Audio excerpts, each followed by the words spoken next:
Hey everybody, Cole here with Classic Mini DIY. Have you ever thought to yourself, man, my 1960s car is way too loud, way too smelly, and I just don't want it to be that way anymore? Well, today I'm going to show you guys how you can fix that.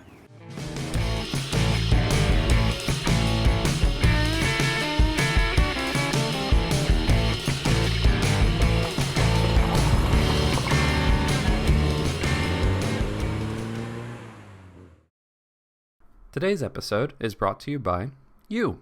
That's right. Every single episode created on Classic Mini DIY is made with the help of our patrons and our long-term parts sponsor, 7 Mini Parts.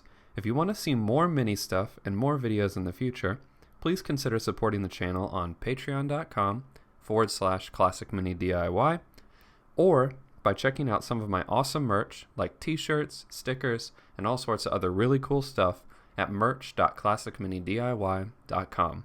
Alright, let's get back to the episode. Now, like I said, we're going to be tackling the issue of smells, noises, and just generally a better driving experience in your Classic Mini.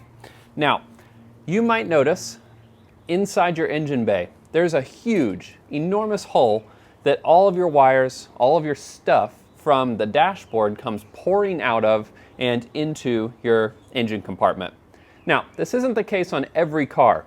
Later cars did in fact have a cover for this hole, but early cars like mine just had a wide open hole here that allowed whatever in and out. Well, in an effort to fix that, I have partnered with Classic Minis of Japan, and I have purchased one of their, well, bulkhead covers. It's a 2-piece cover, comes with 2 rubber grommets. One of them is already in place.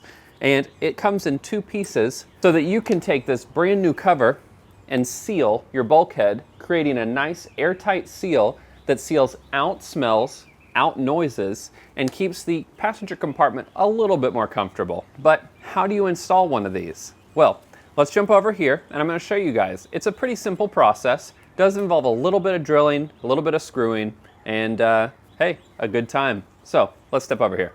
Now, as you can see here, there's a big hole here. You can also see all of my wires, my oil pressure line, my speedometer cable, all this stuff that needs to come out of this small binnacle hole here and out into the engine bay. But there's got to be a way to clean this up and make it look a little bit nicer. And that's where this bulkhead cover comes in. But before we can install the bulkhead cover, I do need to do a small custom modification to my Mini here. So let me get my modification plate. There we go. And what I've done here is taken a small piece of sheet aluminum to cover up this small notch that I cut out.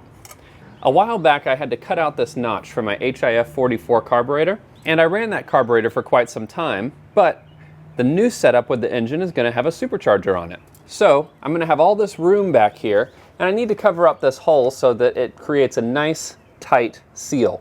So you can see here, I painted this black already, and I went ahead and made this off screen. I just wanted to kind of knock it out. But if we look on the back of this, we've got some fabric tape. This is what is going to allow it to seal against the bulkhead of the car. And then we've got a few screw holes that all have been pre-drilled and are made to screw right into place. So let's screw these in.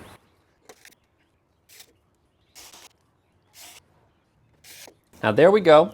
We have a nice blanking plate for that space there. Now, this is not something, like I said, that everybody's going to have to do. Most cars do not have this. It's just a perfect circle here down on the bottom.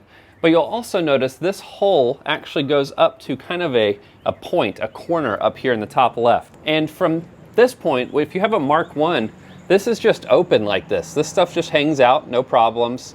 But you do get a lot of draft in from the engine bay. Now that is where this plate comes in, and it is a 2-piece plate. So you have your bottom piece here, and then you have your top piece here. Now, the way I recommend doing this, take these rubber grommets, go ahead and take them out. You can see here, there is one already on my speedometer cable here, which my speedo cable, while is seeing better days here, I'm gonna have to replace that at some point. I poked a hole right here in the bottom grommet. That goes through this hole right here. And then the top set has a cut, pre-made grommet, and you wrap it around your wires, and they all come out in one place, nice and tidy.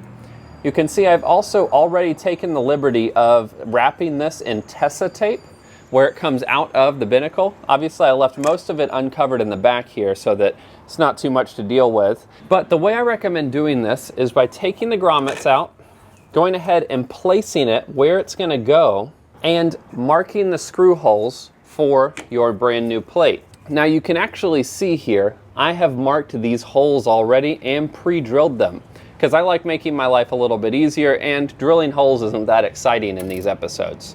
What we can do now with those holes drilled is go ahead and feed through your speedometer cable and your oil pressure line, if that's the style that you have here. And we'll take our included screws here, and first things first, we are gonna screw in this top plate. All right, you can see top plate is in place.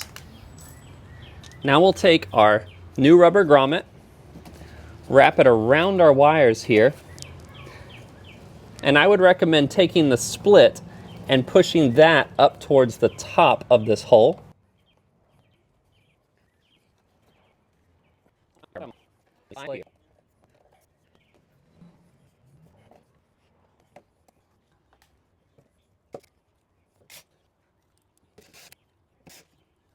And last, we'll take our bottom grommet,